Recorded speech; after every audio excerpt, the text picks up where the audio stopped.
Welcome, welcome, welcome. Thank you for joining me for my second video. We're going to be talking about the snare drum today. The last video that I just filmed was on the kick drum, trying different things to get different sounds and demonstrating what different settings look like and sound like. So, if you are joining me, my name's David Jaycox. I've been mixing live sound for 17 years. I've been doing some studio stuff recently and been doing all kinds of shows all over the place. I've gone all over the country to do shows, and as you see on the screen here, I have the Waves Emotion LV1 mixing console, and it's my favorite console of the ones I've mixed on, and it's the one that I use. And so our last video that I did, we did some kick drum stuff, and I wasn't going for the greatest sound in the world. That's not what the goal of this is. The goal of this is just to demonstrate what different settings sound like.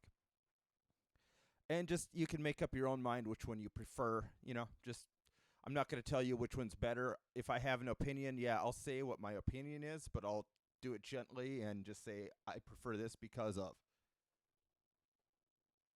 So, last one I had, I'm doing a different multi-track this time, but it's still going to be the same concepts. The kick drum definitely sounds different on this one.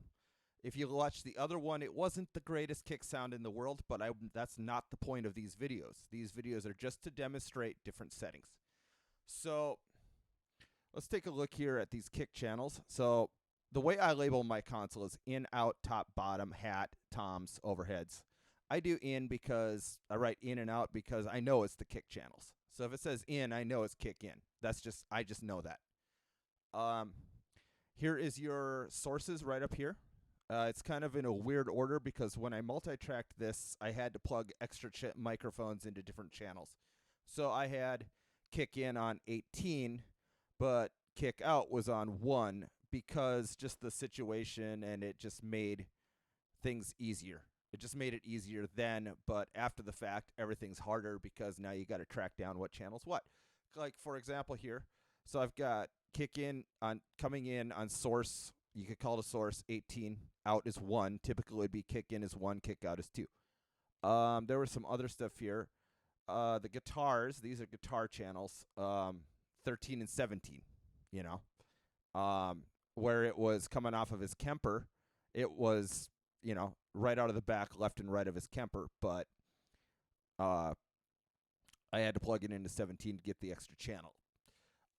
If you look down here, this is my microphone right here. I have no EQ on it. I have nothing happening. Let's go select our channel right there. So everything's completely flat, no compression, no EQ. This is a Sennheiser E945. Completely flat. I'll probably go do some EQ on it at some point or something, but this is, once again, this is the proper way to do things training.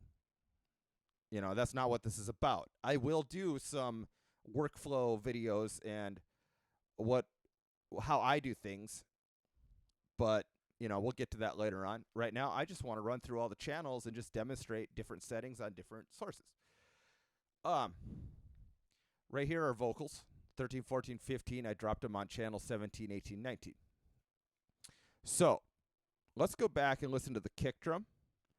And if you watched the last one, it wasn't a very great sounding kick, but that wasn't the point. So, here's the kick. Okay, I'm going to bring it up.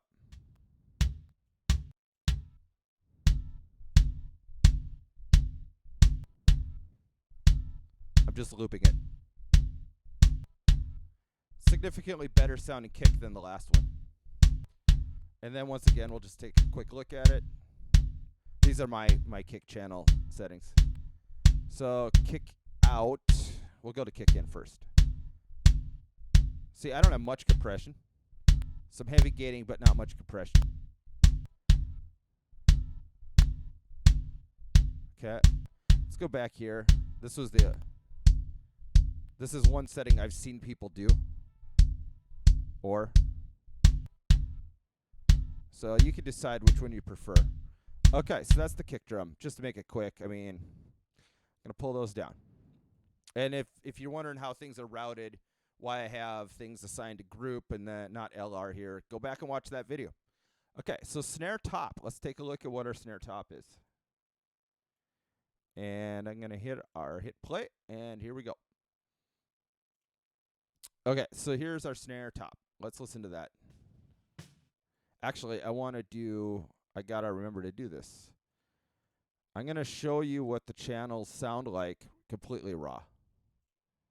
It's coming in pretty hot on that guy. Okay, so here is completely flat.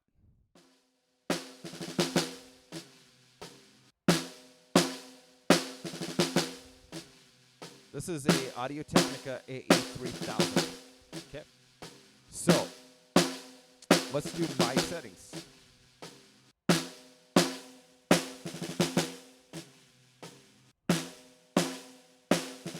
This is what's... I thought this sounded pretty decent.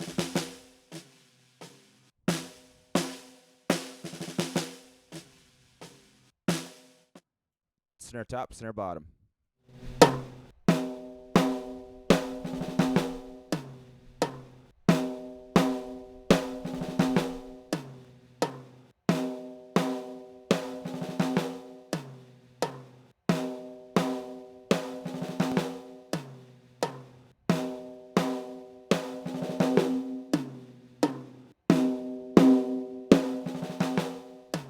Okay, so both of them.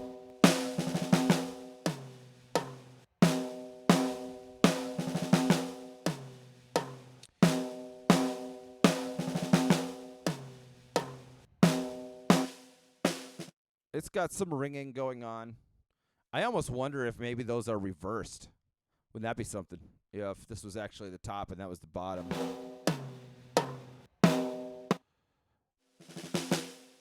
But anyway, let's go take a look at the channel.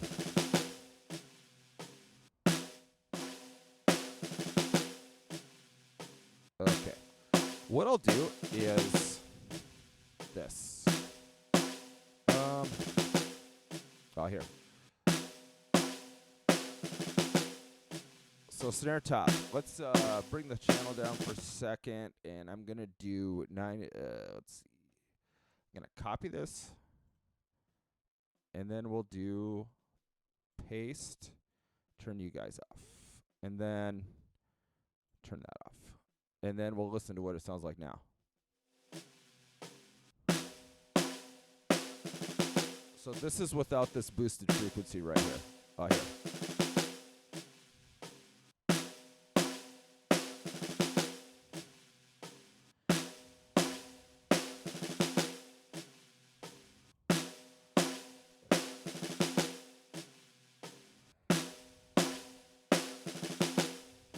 Okay. Yeah, so make sure you're listening, because I was listening, I didn't hear any change as I moved this. That's why I went and reloaded. So check this out.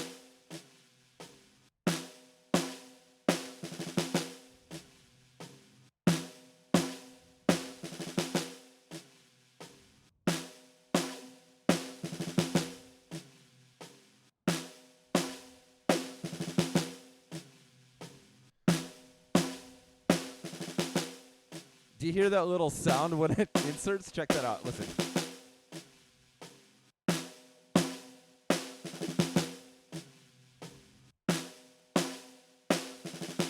Okay, so that's exaggerated, you know. But if we go back here, it's not showing this second EQ, but it's showing everything else. So you could do. Let's take a look here. Change this to expander. I want those rattles to come through because it's a snare drum. So if you gate this up super high like this,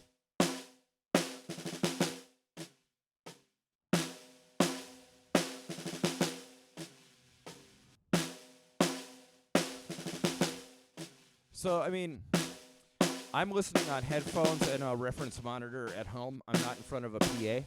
So this isn't what it's going to sound like in a PA, you know, because that's not what I'm running through. But So here's this. Now let's take a look at what some more heavy settings would be. Okay? Let's try some super heavy settings now. Okay, heavy compression. Let's check that out.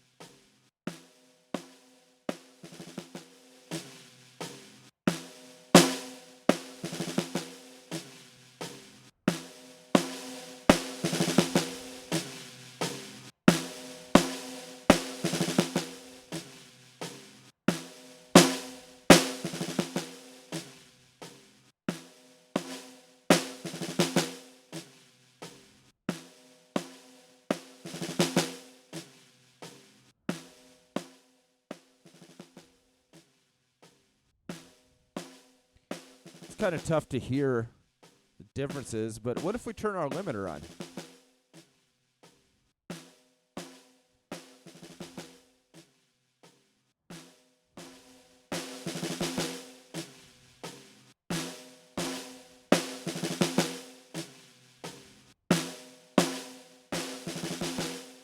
You can hear that difference for sure.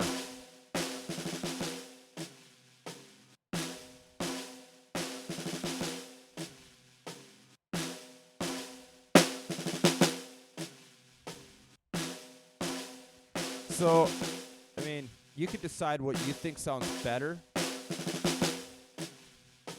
This is not a demonstration of EQ. This is demonstration of compression right now. Okay, I'm not going for trying to make the snare sound amazing. I'm just demonstrating the differences.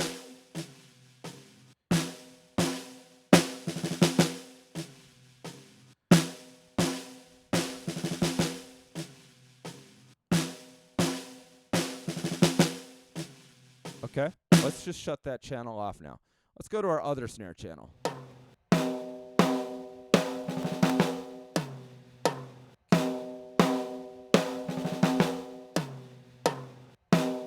Okay, so once again, let's turn our limiter on.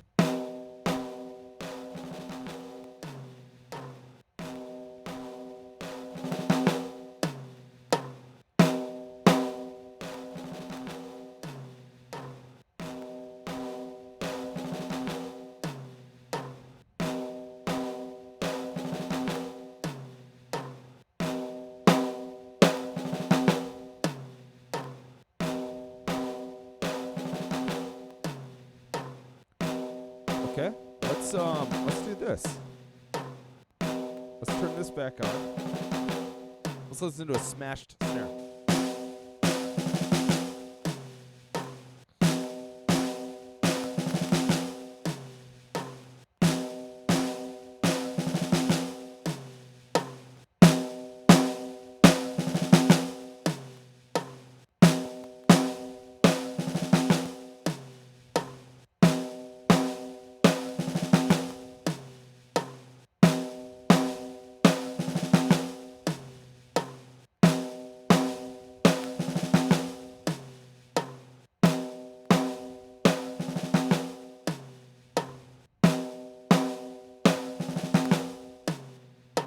Okay, so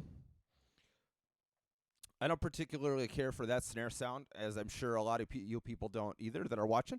So let's do some playing around, see what happens. So this is what I would do on a snare drum. And so the cool thing about this is you just drag things off. Okay? So I would start with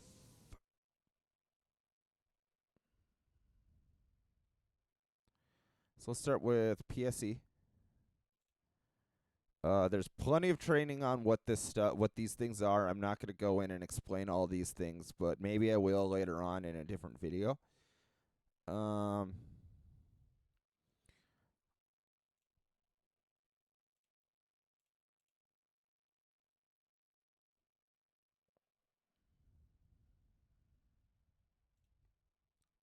Okay, this is where I would start. Now, what you want to do is bring your channel up and listen. I hear toms in there. I hear all kinds of stuff. So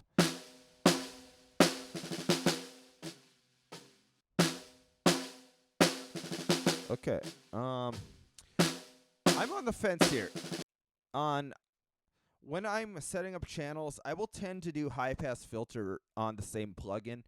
I generally do F6 and omnichannel on every single channel. So I'll do high pass filter on the exact same plugin all the way across the console. That way I know exactly where to go no matter what channel it is. So I don't know.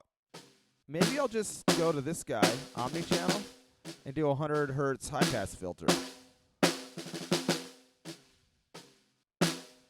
Start there.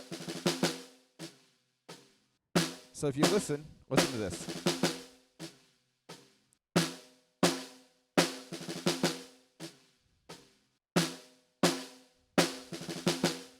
It's subtle. It's there, but it's subtle. I mean, this 100 hertz, I can hear a change. Not on every hit, but I can hear a change. 107. I mean, 100, 107. Pretty close to the same thing. Now check this knob out here.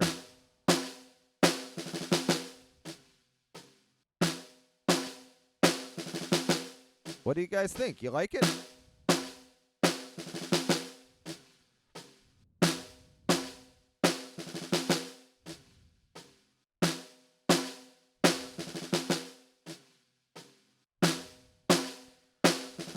I'll shut that off for now. Okay, so now let's go and take a look at what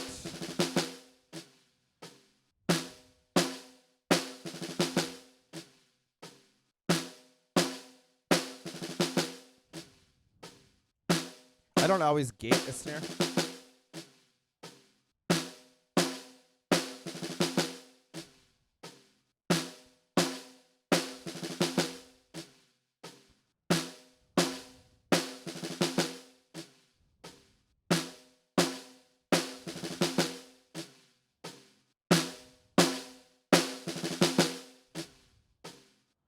I'll just bring that down a little.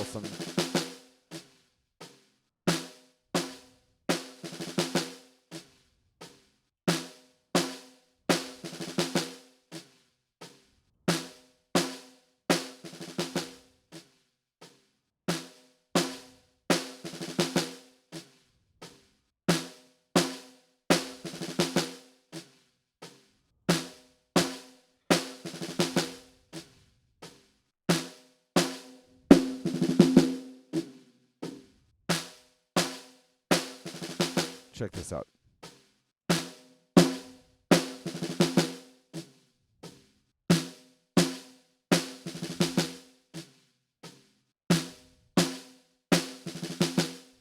There you go. I'll try to get it a little bit fatter sounding.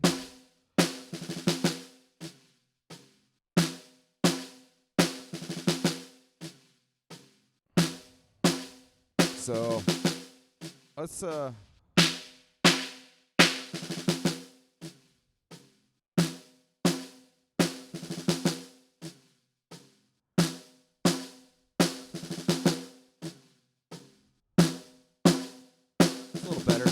I'm on headphones though, so what it sounds like to me may be very different than what you guys hear on your headphones. But yeah, I don't hate that. Let's go here.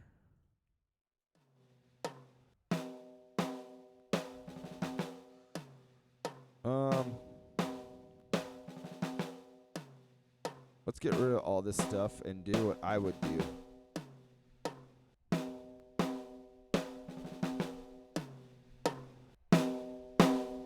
See, this is all unscripted, so I'm just throwing it together and seeing what I come up with.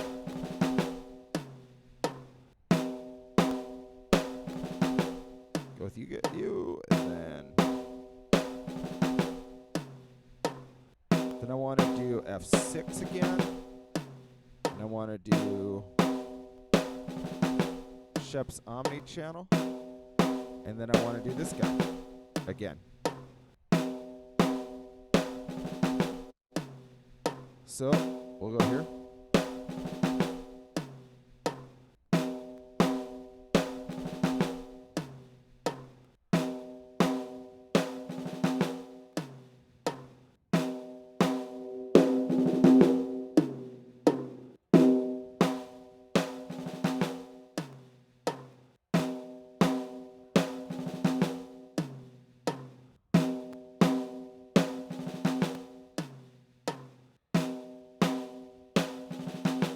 Now, what do they sound like together?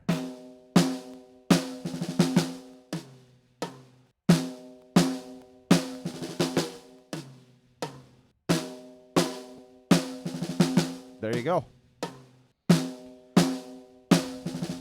I actually don't think that's too bad, really.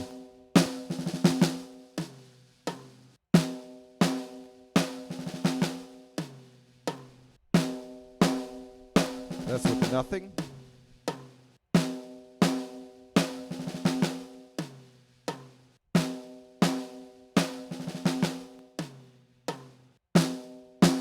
I don't think that's bad at all, really.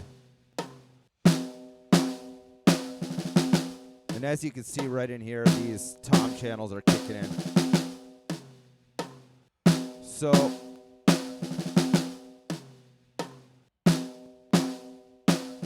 yeah, okay. I noticed that my level was clipping a little on the master. Okay, so let's try some stuff.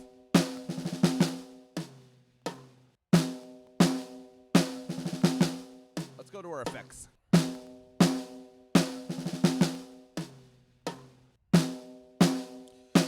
If you're wondering what that kick verb is, go back and watch the previous video.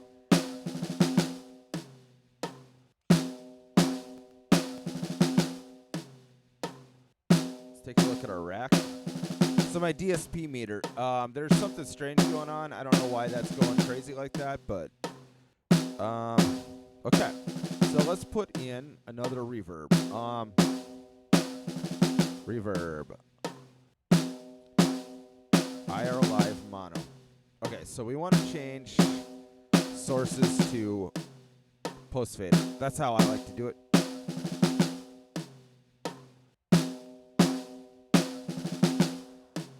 Let me look at something here. Why is that doing that?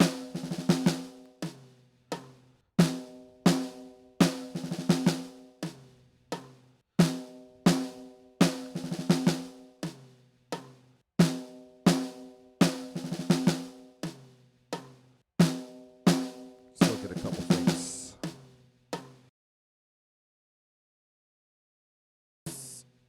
Yeah, it'll do a little bit of a drop when you change settings like that. And then I want to do that needs to be like that too.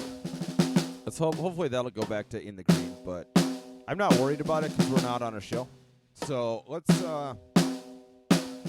do a short plate and do like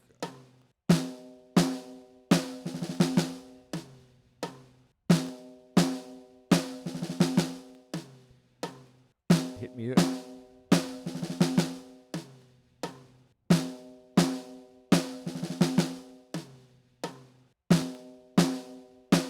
Okay, so here's your snare top.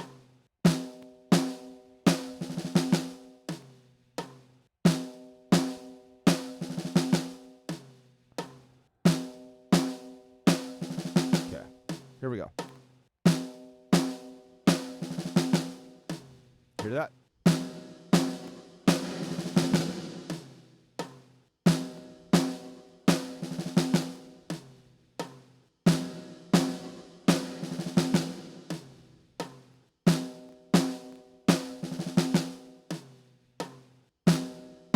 Okay.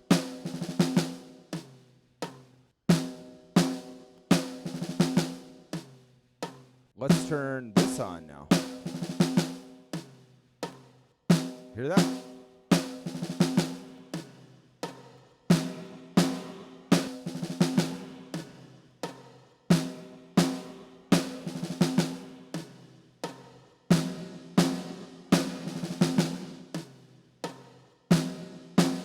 I would not hate that snare. Okay, so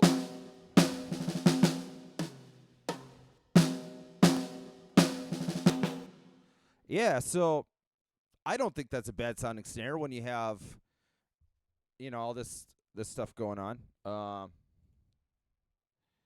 Rack. Okay, so it might seem like there's a lot happening. Like I've got a lot of plugins on the channel. But if you look, this guy's doing a little bit. This guy's doing a little bit. This guy's doing a little bit. and this guy's doing a lot of bit. So I've done where I've just run the Pultec EQ only with like high end, high pass filter and compression, but just use that as the EQ, and I've gotten great results.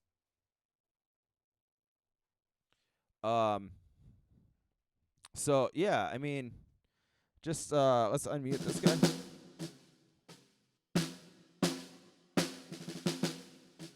This is just the Pultec. Listen to this.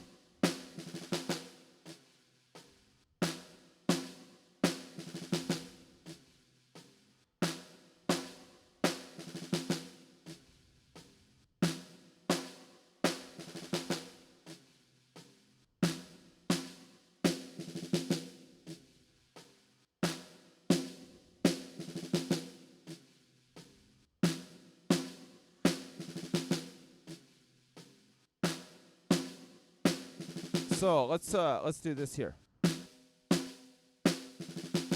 Let's just stick with this and let's put this into its paces.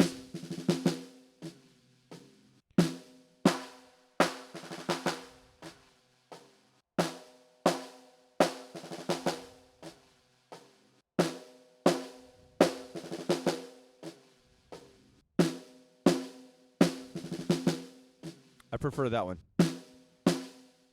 You can back it off. And then let's turn that off. Let's listen to what dip does.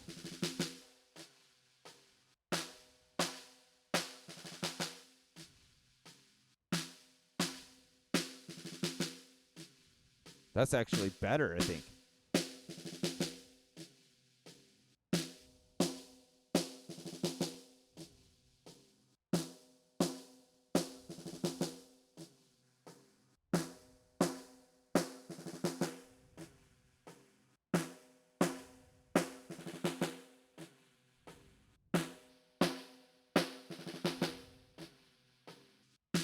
I thought that was the best. Now let's put some of this in.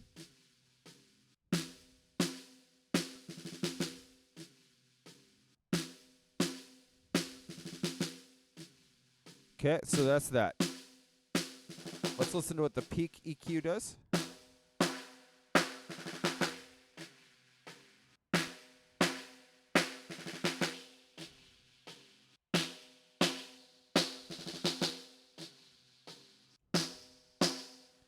It doesn't even need it. So let's just do this.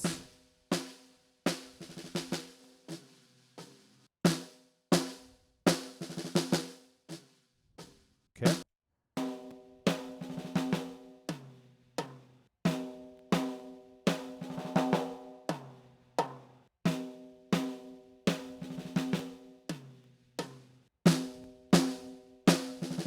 I hear a whistle. I do hear that whistle. But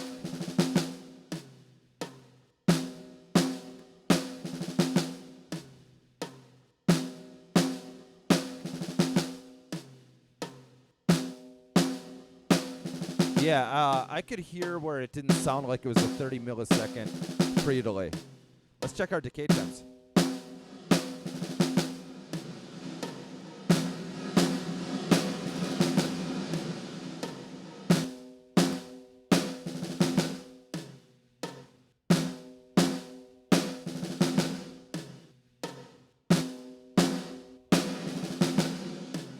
I prefer longer snare delays or decay times, because if you do this, so you have, I do hear the ringing, I hear it, but there's a little bit of verb here, listen. It's subtle, but there's going to be a time where the drummer goes into that one part of the song where you need to do this.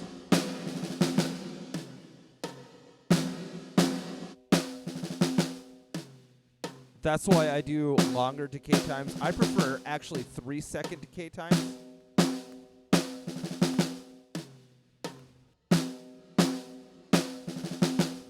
Then you could do, just to get that impact. This is a bit long for the impact I would try to go for.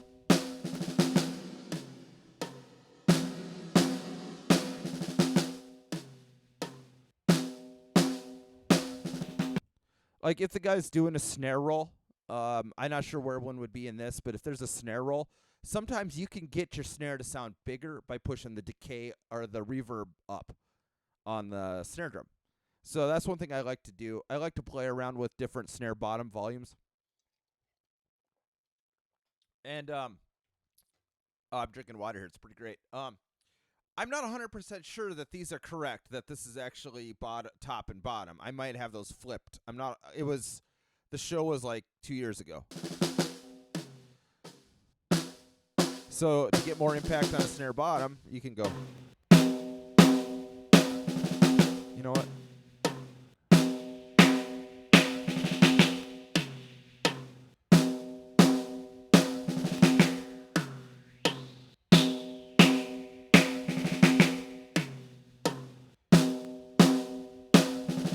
You know, you could just go for more.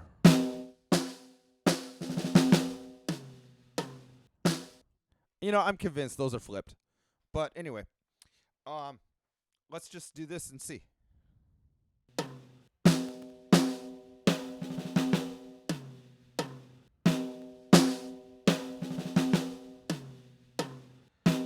Okay, so what should we do next?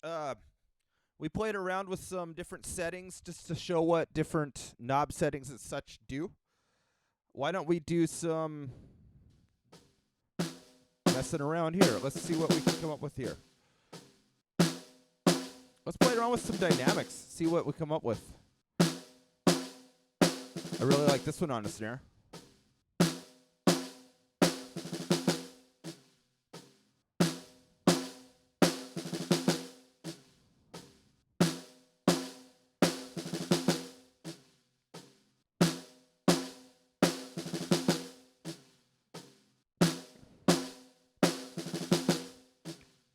Hear that? Listen to that.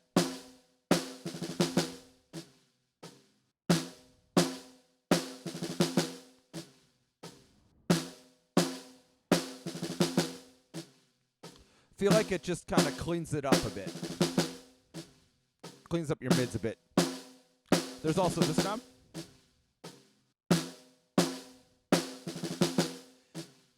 Once I turn it up to a higher frequency, it's smashing it a bit harder. It's more than I like to see on a compressor. I feel like it kind of...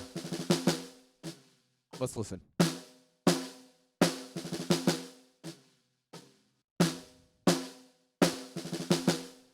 Feel like all this is subtle, okay? It's very, very subtle, but I feel like it just kind of squeezes it together a little bit.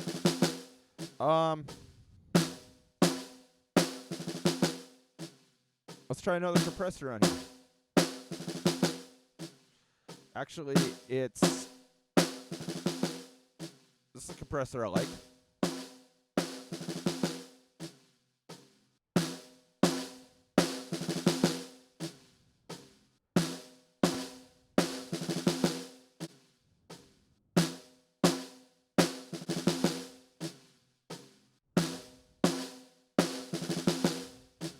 It seems a little bigger. Here's our mix knob right here. Highlighted right there. Down here. Check this out.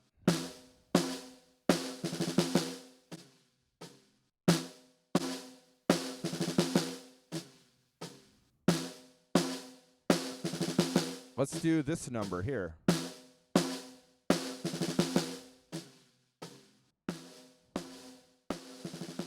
I feel like it got really distorted and nasty.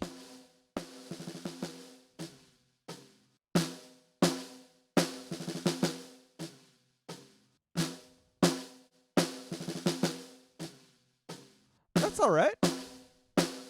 Seems a little thin, but it's all right.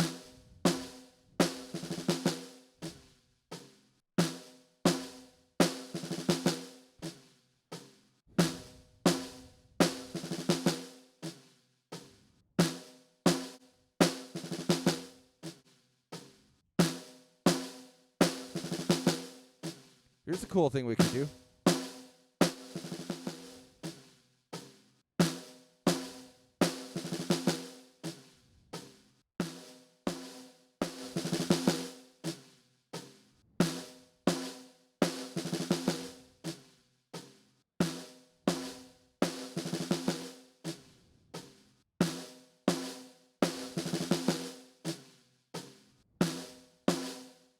stacking some compressors.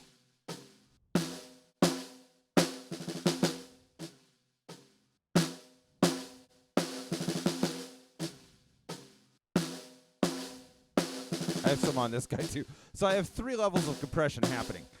I'm doing some EQ, some EQ and compression. EQ, compression, compression.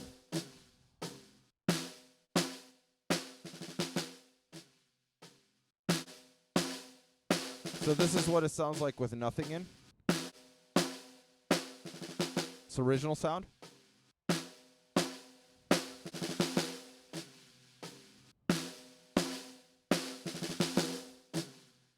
So, I mean, as you can see, you can totally do anything you want. You know, this console allows you to do...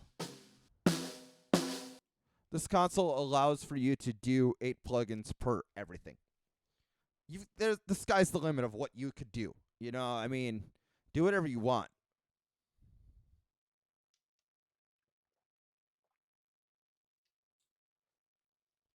You're even able to insert Super Rack in here.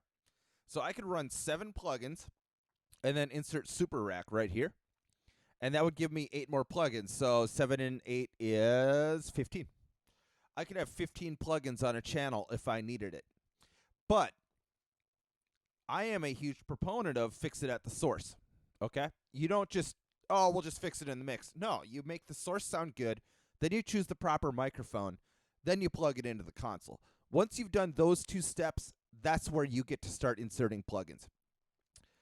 We fixed the source, okay? Then we put a microphone on it. Then I plugged it into the console. Then I inserted. That's how I did the show. And that's how we're doing this right here, okay? Yeah, these are my go-tos right here. Pultec, Omni, F6, PSC. And then I'll go through and I'll tweak them a bit, you know, see what they do. But that's my go-to on a snare. I do that every time because I love what this EQ does to a snare drum. I love it. And some people may not, but I love the harmonic distortion I get using that plugin. That's my go-to on a snare drum. But it isn't just, oh, I'm always going to crank up 200 by 3 and cut 500. I'll probably start at 500, but as you can see, we went to 700, and it made it sound better. I thought it sounded better. At least on the headphones I'm using, it sounded better. But yeah, I mean, you fix your source, you make it sound the best you can, then you place the microphone, then you plug it in. If it doesn't sound right, you adjust the microphone. And once you've gotten the best sound you can off the microphone, that's when you go to your console and you start changing things. But we'll discuss that in the training videos, and we'll go through everything on that. Like, I'll put it together and spend a few weeks on it, or a few days, few weeks, whatever I need, to really do a very, very comprehensive, this is how you get optimal sound live. But anyway, so let's get rid of these guys, and let's do what we did on the kick drum. So we'll hit our routing. I'm going to unmute these. Now, let's do group 2 this time.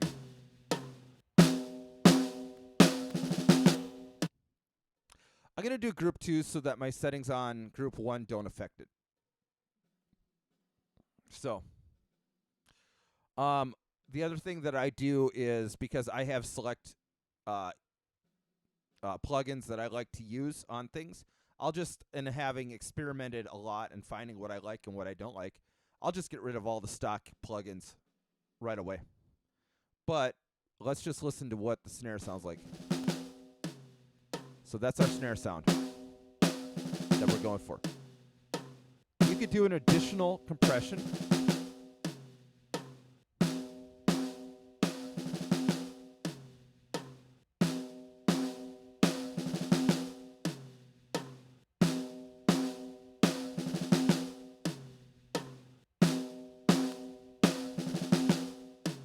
Okay, so that's about the most I would ever want that I ever want to see on a compressor. In fact, that's more compression than I want to see ever. I like it where it just tickles it. Let's try some super heavy compression now.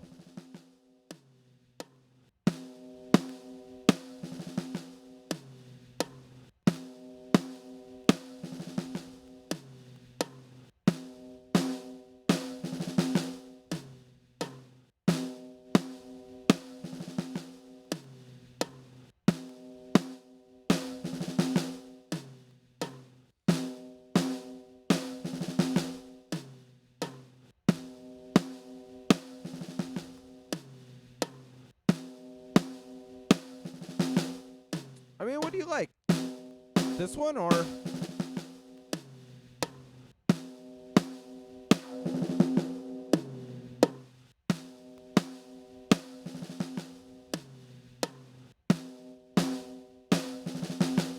Make up your mind. Which one do you like better? Do you like a setting that I would try to go more for, or the heavier one?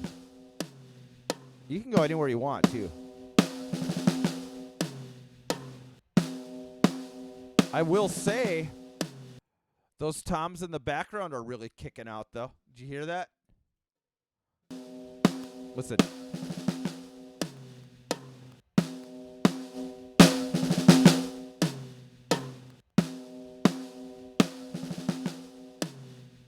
So it is an interesting effect. Now remember, let's go take a look at this guy here.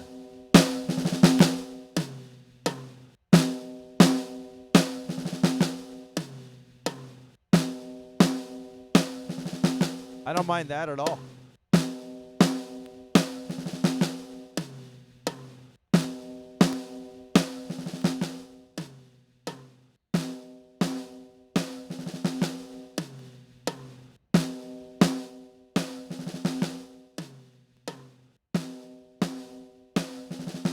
It isn't the same. Dropping this down is not the same as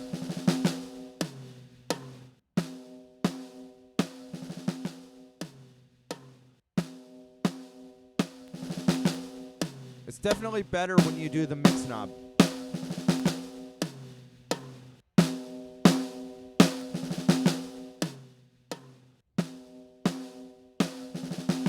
Okay. So we got that happening. When you do the mix knob where you back that off, the heavier compression sounds better because of what that mix knob is doing. Not because it's compressed heavier, but because of what you did with the mix knob. Yeah, it definitely sounds better when you do setup B and you back your mix off, the comp mix off. It's way better, yeah. It's totally better. Okay. I'm going to have to come over here and back my broadcast level down. Sorry, I'm backing it off just a little bit because it's clipping. Yeah, this is completely unscripted, and we're just having fun. This is the proper way to do things at all. We're just screwing around with stuff and seeing what we come up with.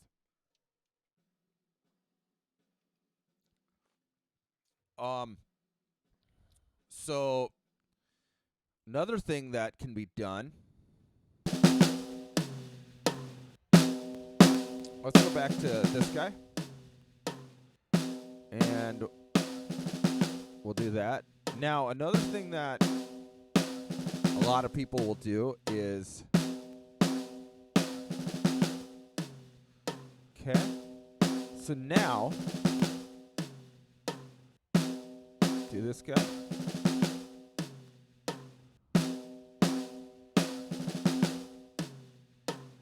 Okay. Let's go back to my channel, make sure we're good. Okay. So, group 3. So this would be your crush group. And this would be your clean group. I have some compression on it.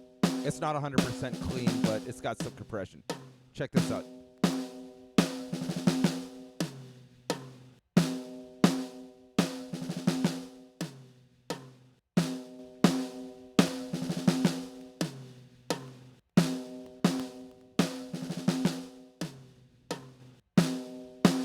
Some of this stuff is going to be new to people.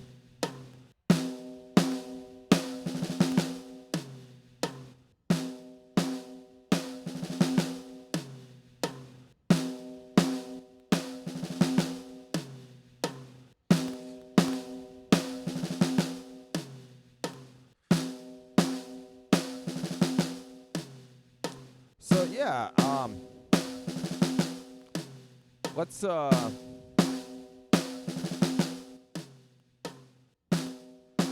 what I would do here is I would probably do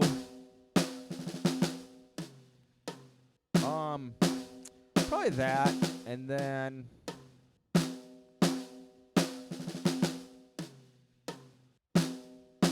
so then you can bring this up here.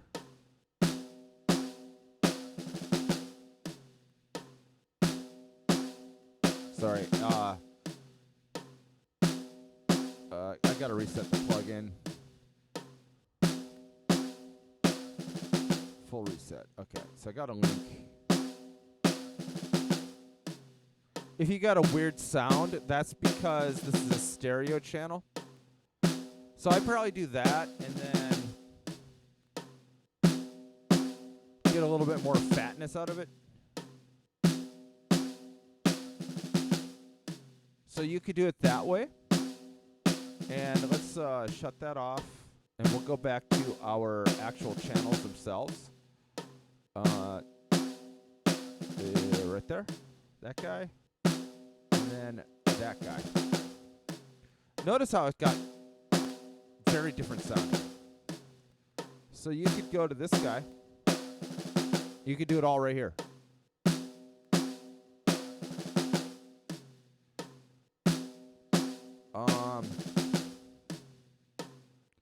You can do everything in here if you wanted, which might actually be a better way to do it.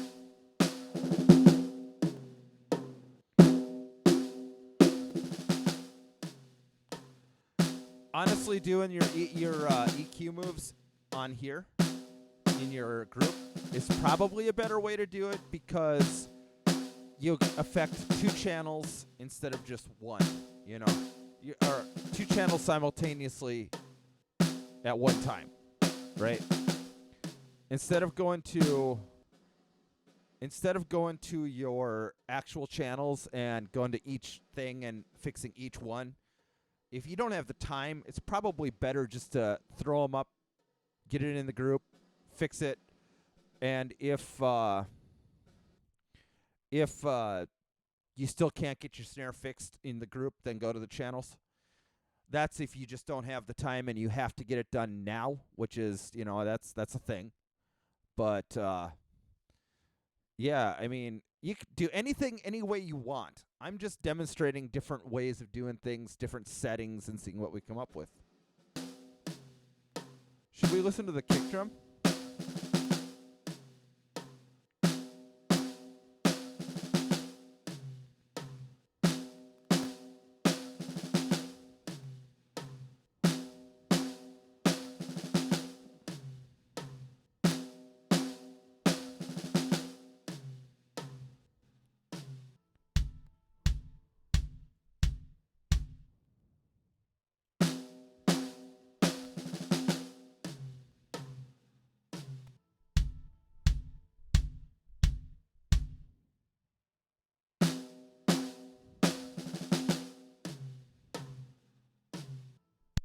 So yeah, I mean, there's just a lot of fun things you can do with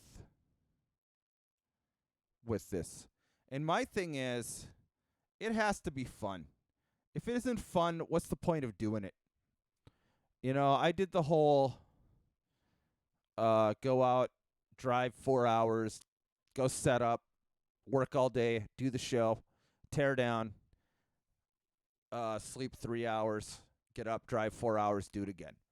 And I mean, I love that kind of a life. It's great, but at the same time, it gets to the point where it just isn't fun anymore. I love the whole being on the road, drive for 4 hours, 8 hours, 12 hours, do a show, go pass out, get up, do it again. I love it. But at the same time, if it's all about the environment, really. You know, it's about the people you work with, and that the people I was working with were great. You know, awesome. I don't want to talk bad about anyone or anything. You know, it's not about that. But there's a point where you just get burned out, and was like, you know what? I just want it to be fun, so I just switched up what I was doing, and I went from doing that to a much better place, and it started to get fun again, and I've mixed on a lot of consoles, Digicos, Behringers, Midas, The cheaper Soundcrafts, analog stuff, of course, Yamahas, and of all the consoles I've been on, um, there's one analog that was amazing. I love the SC48. Um, Digicos are awesome, amazing sounding, but it still comes down to LV1 for me. It's my favorite console because it's just like all the features. The big thing for it for me was if a piece fails, you just swap that piece out during your show and your show keeps going. It's like if the server fails and if you have a backup server and the main one fails, the other one kicks in. Over here in your setup page. Right in here. You can insert 4 servers. A main and a redundant, and then if you're splitting, here's a main and a redundant for your monitor board. So one would be front of house, the other would be monitors. Well, here's the deal. If you're on a typical digital console, not everyone is this way, but the typical digital console, if the front of house desk fails, your show fails. Where if the control surface at front of house fails, it'll still pass audio. I measured 8 hours straight without a single glitch, and then I plugged back in, and there wasn't even an audio drop. It just kept going. I played music. I played sound. It might have been in movies or something. I don't remember. But I was passing signal through LV1 for 8 hours straight with no host plugged in, no control surface plugged in, and it kept going. When I plugged the control surface in, there wasn't even a click or a pop. It saw it, it took over again. Which is unbelievable. If a touchscreen monitor fails, you just swap out the monitor. It doesn't have to be touchscreen. Touchscreen is the way to do it, but it doesn't have to be touchscreen. So if a server fails, the other server takes over. You can unplug the server, reboot it, whatever you need to do to figure it out. If a fader controller, if you have one of those plugged in, if one of those fails, you just unplug it and go without, or you swap it out. It's on touchscreen, so there are people that don't like touchscreen mixing. Okay, that's fine, but I would much rather have a physical fader bank that fails that I can unplug and just go to the screen and mix on for the rest of the show, than have the piece of equipment completely fail, potentially costing me a job. If the host that runs the console fails, you just swap out the computer. Just pick almost any other console and try that. And you can't do that for almost any other console. An X32, you can't do that. That new Behringer Wing that just came out. I'm not talking negative about the consoles. I'm just saying you can't do that on those consoles. I don't want to pick names and make fun of anyone or anything. That's not what this is about. This video series I'm doing is about just comparing settings. That's all I'm doing. I'm not telling you what's better. I'm telling you what I think is better. But I'm not saying you have to do the one I think is better. So, this has been fun with the snare drum. I hope I covered things. In the comments, feel free to ask me to do stuff. I did just barely scratch the surface on what we could do on a snare drum. Look at all these, I haven't even counted them, but all these plug-in availabilities that we could do on a snare drum.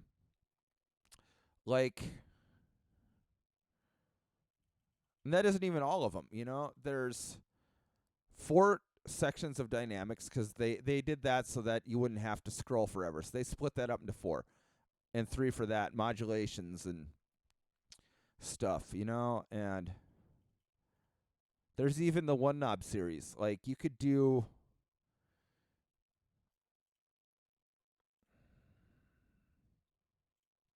Okay. Let's go back. Okay.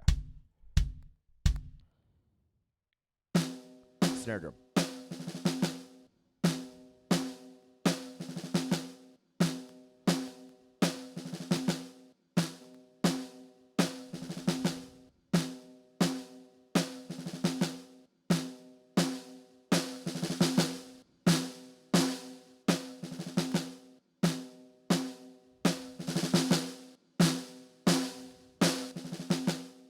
that.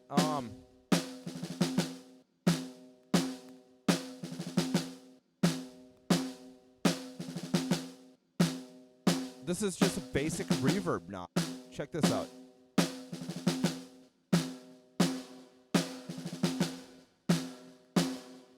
I'll shut this off.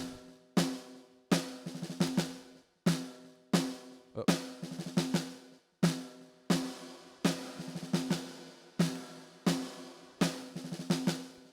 You know, the one knob series.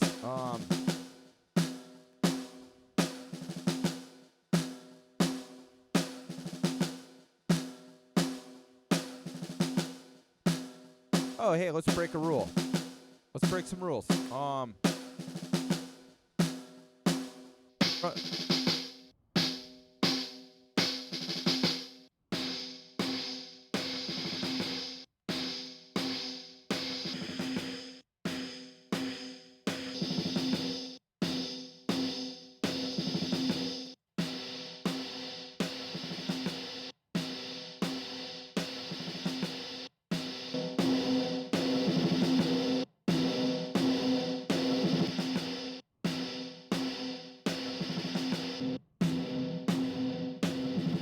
Okay, now that's kind of cool.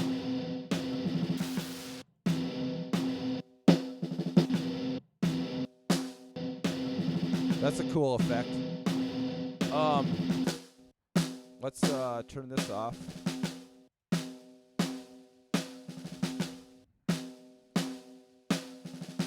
Let's do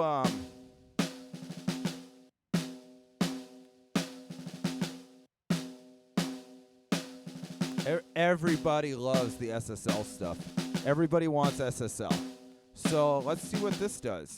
SSL G channel. Everybody loves the SSL stuff, right?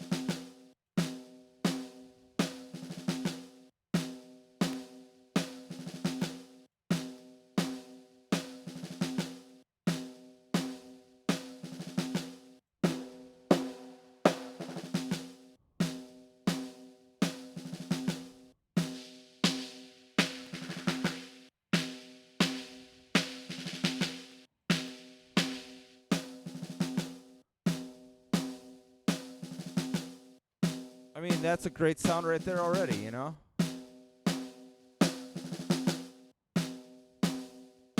You know, whatever you want to do.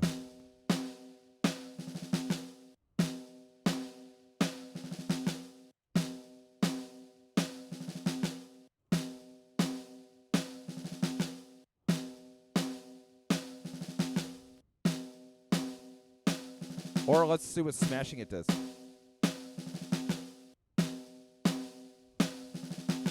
That's not bad.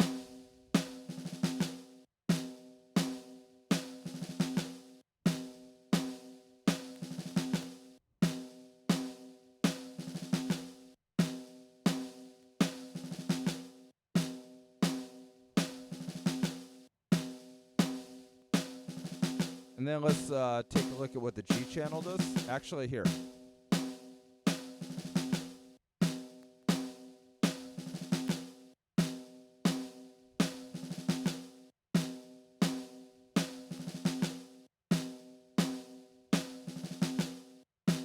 The E channel.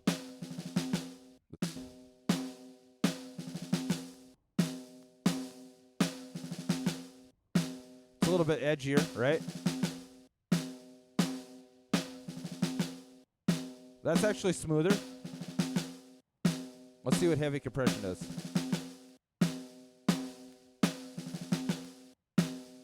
I could definitely hear that.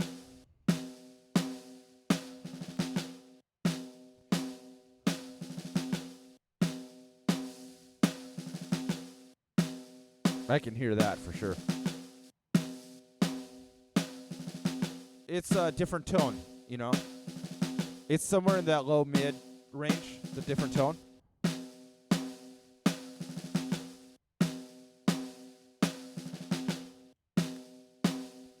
Somewhere right around 200. You know, this is at 720 right here. Somewhere in there is where I'm hearing the compression happening. Things that can be done with this. I haven't played around with it much, but you can do split. The manual tells you, but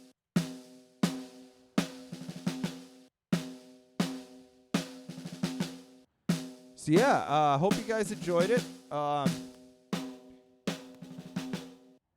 Let's go to here and turn some stuff off.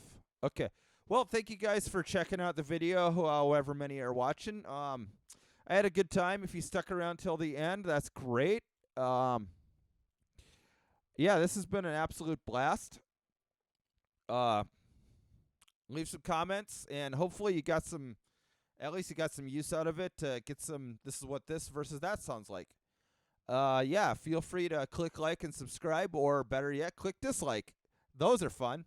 Yeah, feel free to click dislike or like, and I'll see you on the next one. Thanks.